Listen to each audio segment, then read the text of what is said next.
کہ سیدنا ابراہیم علیہ السلام نے ایک رویا دیکھا اور اس میں وہ یہ بیان کرتے ہیں کہ میں نے یہ دیکھا ہے کہ میں اپنے بیٹے اسماعیل کو ذبح کر رہا ہوں اور آپ اپنے ساتھ رہنے کے معاملے میں یہ قربانی دیں کہ آپ تو چلے جائیں لیکن اولاد یہاں پر رہے۔ تو یہ اللہ کی نظر کرنے کی ہدایت تھی، نہ کہ کسی کو ذبح کرنے کی ہدایت تھی۔ اس کے بعد یہ دعا آگے بڑھتی ہے اور کہتے ہیں کہ ربنا انی اسکنت من ذریتی بواد غیر ذی زرع عند بیتک المحرم، اے ہمارے پروردگار میں نے اپنی کچھ اولاد کو تیرے حرمت والے گھر کے پاس ایک بن کھیتی کی وادی میں لا بسایا ہے، یعنی یہ تیرا حرمت والا گھر ہے، تو نے اس کو بیت اللہ قرار دیا ہے، یہ تیرے دین کا عالمی مرکز ہے، میں یہاں اپنے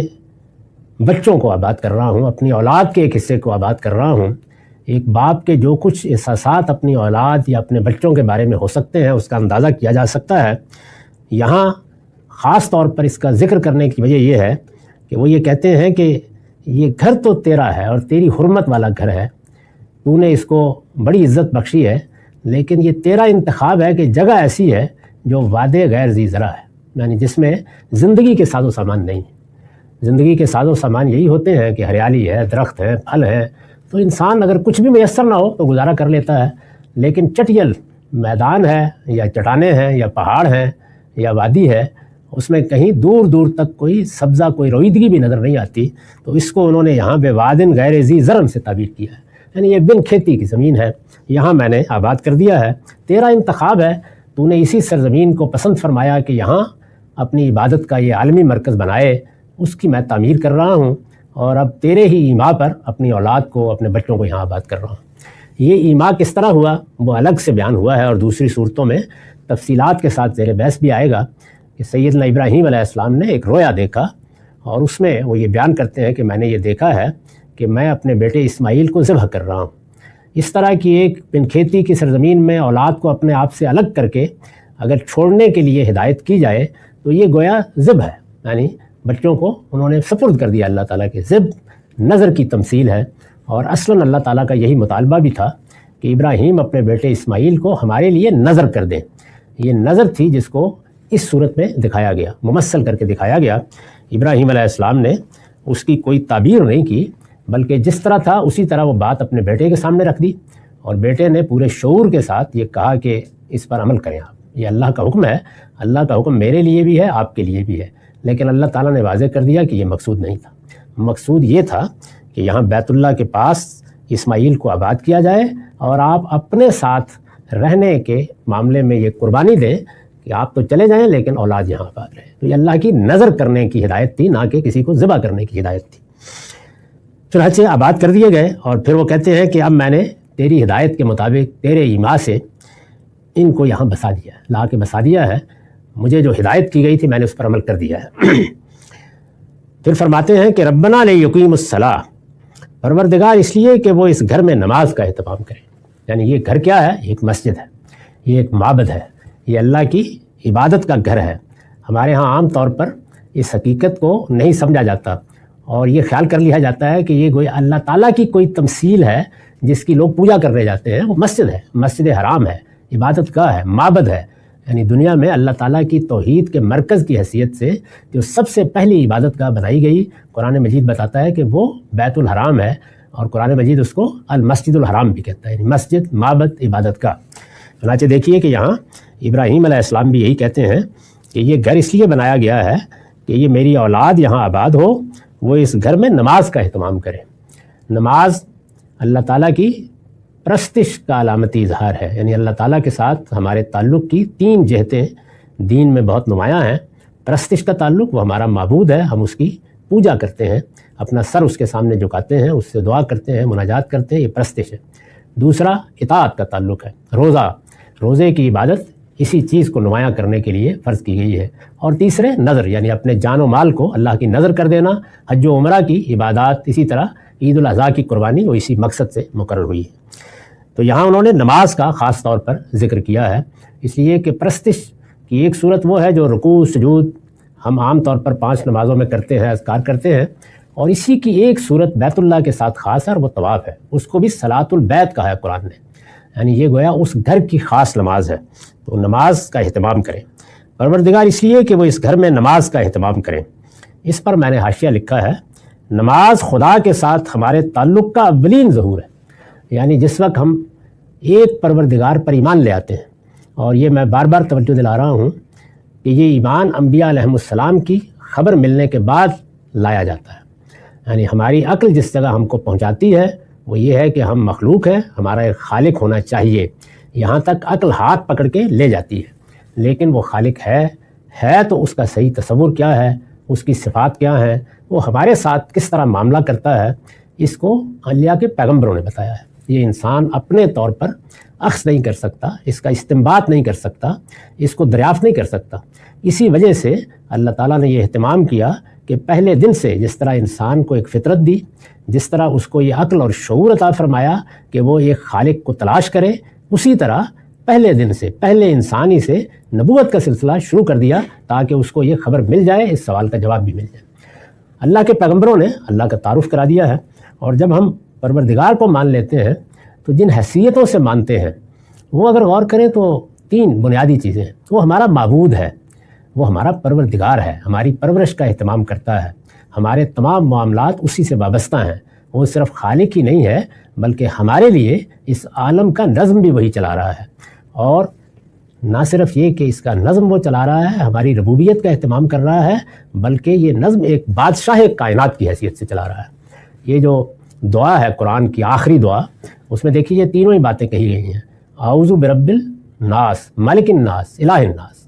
یعنی وہ پروردگار ہے ہم سب انسانوں کا، پالنے والا ہے، وہ ہمارا بادشاہ ہے، وہ ہمارا معبود ہے۔ تو اللہ تعالیٰ کے ساتھ ان سب پہلوؤں سے ہمارا تعلق پیدا ہوتا ہے۔ اب اس تعلق کا سب سے پہلا ظہور کیا ہوگا؟ ظاہر ہے کہ پرستش ہوگا۔ ہمارا معبود ہے تو سر اس کے سامنے جھکنا چاہیے، دل اس کے سامنے جھکنا چاہیے، مناجات اس سے کرنی چاہیے، دعا اس سے کرنی چاہیے، اسے یاد رکھنا چاہیے۔ یہ گویا اس بنیادی حقیقت کا اعتراف ہے جو اس پہلے رشتے اور سب سے بڑے رشتے کے علم میں آنے کے بعد ہم اختیار کر لیتے ہیں۔ پھر دوسرے رشتوں کا بھی شعور پیدا ہونا شروع ہو جاتا ہے، جیسے کہ ماں ہے، جیسے باپ ہے، جیسے اعزاء اقربا ہیں، اور ان رشتوں کے معاملات کو صحیح اصول پر قائم کرنے کا نام اخلاق عالیہ، یعنی اچھے اخلاق کیا ہیں؟ یہی کہ ہم تمام رشتوں کو پہچانیں، خواہ وہ ہمارے قریبی رشتے ہیں، خواہ وہ انسانیت کے رشتے ہیں، خواہ وہ معاشرے کے رشتے ہیں، خواہ وہ ایمان کے رشتے ہیں، خواہ وہ کسی برادری کے رشتے ہیں، جو رشتے بھی ہیں ان کو جب ہم صحیح خطوط پر پہچان لیتے ہیں اور ان کے حقوق صحیح طریقے سے ادا کرتے ہیں، بلکہ اس سے آگے بڑھ کر ایثار اور احسان کا طریقہ اختیار کرتے ہیں، تو اس سے جو چیز وجود میں آتی ہے وہ مکارم اخلاق ہے، اعلیٰ اخلاق ہے۔ اخلاق اسی چیز کا نام ہے۔ اللہ تعالیٰ کے معاملے میں ہمارے اس اخلاقی وجود کا تقاضا کیا ہے؟ یہ کہ ہم جس طریقے سے ماں کی عزت کرنے کے پابند ہیں، باپ کا وقار قائم رکھنے اور اس کا احترام کرنے کے پابند ہیں، اسی طرح سے اللہ کی پرستش کرنی چاہیے ہمیں، اس لیے کہ وہ ہمارا معبود ہے، ہمارا خالق ہے۔ تو میں نے لکھا ہے کہ نماز خدا کے ساتھ ہمارے تعلق کا اولین اظہار ہے، یعنی اگر سب سے پہلے اللہ تعالیٰ کو پہچاننے کے بعد یا اس کی معرفت کے بعد کوئی جذبہ انسان میں پیدا ہونا چاہیے تو وہ رکوع و سجود کا جذبہ ہے، اور یہی نماز ہے۔ اس کو ایک خاص حیت یا ایک خاص صورت دے دی گئی ہے، ورنہ اصلاً کیا ہے؟ رکوع و سجود یعنی غیر معمولی اعتراف عظمت کے ساتھ اپنے آپ کو جھکا دینا۔ اس میں یہ تقاضا کیا گیا ہے کہ صرف سر اور کمر ہی کو نہیں جھکنا چاہیے بلکہ دل کو بھی خدا کے سامنے جھک جانا چاہیے۔ نماز خدا کے ساتھ ہمارے تعلق کا اولین ظہور ہے، باقی تمام چیزیں اسی سے پیدا ہوتی ہیں۔ یعنی جب ہم نے اللہ کو مان لیا، اس کی معرفت حاصل کر لی، تو پہلی چیز کیا ہوگی؟ ہم اس کو معبود مان کر اپنے آپ کو اس کے سپرد کر دیں، اپنے آپ کو جھکا دیں۔ اپنے آپ کو جھکا دینا، اپنے آپ کو سپرد کر دینا، یہ سبمیشن ہے جس کو عربی زبان میں اسلام کہتے ہیں۔ اسلام کے معنی یہ ہے، یعنی اپنے آپ کو خدا کے سپرد کر دینا۔ یہی مطلب ہے اس جملے کا جو سیدنا ابراہیم کی زبان سے نکلا تھا کہ اسلمت لرب العالمین، پروردگار میں نے اپنے آپ کو تیرے سپرد کر دیا۔ تو یہ سپرد کر دینا، اس کے لیے جو علامتی اظہار ہے وہ سب سے پہلے نماز کی صورت میں ہوتا ہے۔ باقی تمام چیزیں اسی سے پیدا ہوتی ہیں، یعنی جب اللہ کے سامنے جھک گئے تو اب اس کا حکم آئے گا تو مانیں گے، اس کی ہدایت کے مطابق زندگی بسر کریں گے، تو اس سے گویا باقی سب چیزیں پیدا ہوتی ہیں۔ چنانچہ ابراہیم علیہ السلام نے یہاں اسی کا ذکر کیا ہے۔ یہی سبب ہے کہ دین میں اس سے ابتدا کی گئی ہے۔ یہ توحید کے نتیجے میں یا توحید پر ایمان کے نتیجے میں جو سب سے پہلا عمل پیدا ہونا چاہیے وہ ہے نماز۔ تو یہاں سے دین شروع ہوتا ہے۔ چنانچہ ابراہیم علیہ السلام نے یہاں اسی کا ذکر کیا ہے۔ وہ اس حقیقت کو خوب جانتے تھے کہ اگر نماز اپنی صحیح روح کے ساتھ قائم رہے گی، صحیح روح کے ساتھ، یعنی وہ اگر محض رسم بن گئی ہے تو پھر تو ہر چیز برباد ہو جاتی ہے، لیکن اگر نماز اپنی صحیح روح کے ساتھ قائم رہے گی تو دین کی کوئی چیز بھی ضائع نہیں ہوگی۔ اگر کوئی شخص 5 وقت اپنے سب کام چھوڑ کر اٹھتا ہے اور اٹھ کر اپنے پروردگار کے سامنے سجدہ ریز ہو جاتا ہے اور شعور کے ساتھ ہوتا ہے، تو پھر یہ باور نہیں کیا جا سکتا کہ وہ لوگوں کے حقوق تلف کرے گا، لوگوں سے بے انصافی کرے گا، کسی کے ساتھ ظلم کرے گا، ان کے حقوق ادا کرنے سے گریز کرے گا، عدل نہیں کرے گا یا قائم بالقسط نہیں رہے گا۔ یہ پھر مانا نہیں جا سکتا۔ یہ البتہ الگ بات ہے کہ وہ رسم بن گئی اس کی زندگی میں اور اس نے آ کے کہیں سر جھکا دیا ایک رسم کے طور پر، اور اس کے کوئی اثرات زندگی میں نظر نہیں آتے، ورنہ صحیح روح کے ساتھ اگر 5 وقت بندہ اپنے پروردگار کی بارگاہ میں حاضر ہوتا ہے تو یہ اتنی غیر معمولی چیز ہے کہ یہ اس کو کبھی اس حقیقت کو فراموش نہیں کرنے دیتی کہ تم خدا کے بندے ہو اور تمہیں خدا کا بندہ بن کر رہنا ہے اور خدا کے بندے کی حیثیت ہی سے زندگی بسر کر کے دنیا سے رخصت ہونا ہے۔ تو نماز اپنی صحیح روح کے ساتھ قائم رہے گی تو دین کی کوئی چیز بھی ضائع نہیں ہوگی، بلکہ یہی نماز ہر چیز کو قائم رکھنے کا ذریعہ بن جائے گی۔ یعنی جب انسان فجر کی نماز پڑھنے کے بعد نکلے گا تو ظاہر ہے کہ دنیا کی سرگرمیاں اور دنیا کی مصروفیتیں بھلا دیتی ہیں، لیکن ظہر پھر یاد دلائے گی، عصر پھر یاد دلائے گی، مغرب پھر یاد دلائے گی۔ اسی لیے شب و روز میں ہر تغیر اور ہر تبدیلی پر ایک نماز فرض کی گئی ہے۔ چند لمحوں کے لیے آؤ اپنے پروردگار کو یاد کرو۔ انسان غور کرے تو یہ اتنا غیر معمولی اہتمام ہے جس سے انسان خدا کو یاد رکھ سکتا ہے، اور جس کو خدا یاد رہے اور خدا اس کے فکر کا اور اس کے عمل کا حصہ بن جائے، بس وہی سچا مومن ہے۔ تو انہوں نے دعا کی کہ پروردگار اس گھر کو یہ نماز سے آباد رکھیں، اس میں اس کا اہتمام کریں۔ وہ چونکہ ایک وادی غیر ذی زرع میں ایک اجنبی سرزمین میں آباد کر رہے ہیں، یہاں پہلے سے ان کا خاندان نہیں ہے، وہاں کچھ اور قبائل آباد ہیں۔ عام طور پر بیان کیا جاتا ہے تاریخ میں کہ بنی جرہم کے قبائل تھے جو وہاں آباد تھے، ان لوگوں کے اندر آباد کر رہے ہیں، اور یہاں رہیں گے تو گرد و پیش میں جو لوگ دیہات میں بستے ہیں یا دور دراز علاقوں سے آتے جاتے ہیں وہ سب ظاہر ہے کہ ان کو ہدف بنا سکتے ہیں۔ تو انہوں نے دعا کی کہ پروردگار یہ نماز کا اہتمام کریں، اور فجعل افئدۃ من الناس تہوی الیہم، سو تو لوگوں کے دل ان کی طرف مائل کر دیں۔ یعنی یہ لوگ جو یہاں بستے ہیں یا اس بیت اللہ کے گرد و نواح میں آباد ہیں، اس کے ماحول میں ہوں گے، ان سب کے دل ان کی طرف مائل کر دے۔ اور ورزقہم من الثمرات لعلہم یشکرون، اور انہیں پھلوں کی روزی عطا فرما اس لیے کہ وہ تیرا شکر ادا کریں۔ یہ انہوں نے گویا اپنی اولاد کے لیے دنیا میں کیا چاہتے ہیں، امن کی دعا کی، روزی کی دعا کی۔ یہی 2 چیزیں ہیں جس پر انسان کی زندگی کا انحصار ہے۔ باقی سب چیزیں تو انسان کے لیے زینت کی چیزیں ہیں، مل گئیں نہیں ملی نہ صحیح، لیکن ان 2 چیزوں کے بغیر زندگی نہیں بسر ہو سکتی۔ امن حاصل ہو اور دوسرے روزی حاصل ہو، کیونکہ یہ ناگزیر ضرورتیں ہیں۔ تو انہوں نے کہا کہ لوگوں کے دلوں کو ان کی طرف مائل کر دے اور انہیں پھلوں کی روزی عطا فرما اس لیے کہ وہ تیرا شکر ادا کریں۔ اس پر میں نے لکھا ہے یہ دعا بھی، یہ جو دعا کا حصہ ہے، یہ دعا بھی اس طرح پوری ہوئی کہ حج و عمرہ کی وجہ سے لوگوں کا رجوع اس سرزمین کی طرف بہت بڑھ گیا۔ ایک معبد بنایا گیا، ایک مسجد بنائی گئی، اور پھر اس میں حج اور عمرہ کی عبادت مقرر کر دی گئی، اس کے مناسک سکھا دیے گئے۔ یہ سیدنا اسماعیلی کے زمانے سے جاری ہو گئے۔ عمرہ کے لیے لوگ ہر وقت آتے رہتے تھے، حج کے لیے کچھ ایام مقرر کر دیے گئے، اور حرام مہینے بھی متعین ہو گئے۔ تو آہستہ آہستہ لوگوں کا رجوع اس سرزمین کی طرف ہونے لگا اور بہت بڑھ گیا۔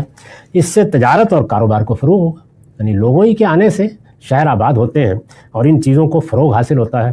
باہر سے ہر قسم کی چیزیں اس شہر کے بازاروں میں پہنچنے لگیں، لوگ آنے لگے تو تجارت کرنے کے لیے چیزیں بھی لانے لگے۔ پھر حرم کی تولیت کے باعث قریش کو ایسی عزت حاصل ہوئی کہ ان کے قافلے بغیر کسی تعرض کے دوسرے ملکوں کو جانے لگے۔ یعنی خود قریش کے لیے بھی یہ موقع پیدا ہو گیا کہ وہ وہاں سے لمبے سفر کر کے شام اور عراق تک جاتے اور اس طرح وہاں متمدن دنیا میں تجارت کرتے۔ تو رزق کے آنے کا یہ سامان اللہ تعالیٰ نے کر دیا، لوگ بھی آنے لگے، تجارت بھی ہونے لگی، مختلف جگہوں کے پھل اور سبزیاں بھی اس علاقے تک پہنچنے لگیں، اور خود یہ بھی تجارت کے لیے جانے لگے۔ اور اس میں اللہ تعالیٰ کی طرف سے ایسی عظمت حاصل ہوئی کہ کوئی ان کے قافلوں سے تعرض نہیں کرتا تھا، ڈاکو بھی اور چور بھی اس کا احترام کرتے تھے۔ یہی وہ بات ہے جو پھر سورہ قریش میں آخر میں اتمام حجت کے آخری مرحلے میں کہی ہے کہ قریش دیکھیں کہ اس پروردگار کے گھر کے طفیل کیسے گرمی سردی کے سب سفر ان کے لیے آسان ہو گئے ہیں، اور پروردگار نے ان کو روزی بھی عطا کی ہے، اور ایسی سرزمین میں جو بدوؤں کی اور دیہاتیوں کی اور قبائلیوں کی سرزمین ہے ان کو امن بھی عطا کیا ہے۔ یہ اللہ کی بڑی نعمت عطا ہوئی ان کو۔ اس سے غلہ بانی اور شکار ہی پر گزر بسر کرنے والوں کی معیشت میں غیر معمولی تبدیلی آئی۔ یعنی وہی قریش کے جو یہاں ایک وادی غیر ذی زرع میں آباد کیے گئے، ان کو عمارت اور تمول حاصل ہوا۔ چنانچہ ہم جانتے ہیں کہ جس زمانے میں رسالت میں آپ صلی اللہ علیہ وسلم کی بعثت ہوئی، اس میں قریش کے بڑے لوگ طائف میں گویا 2 طرح کی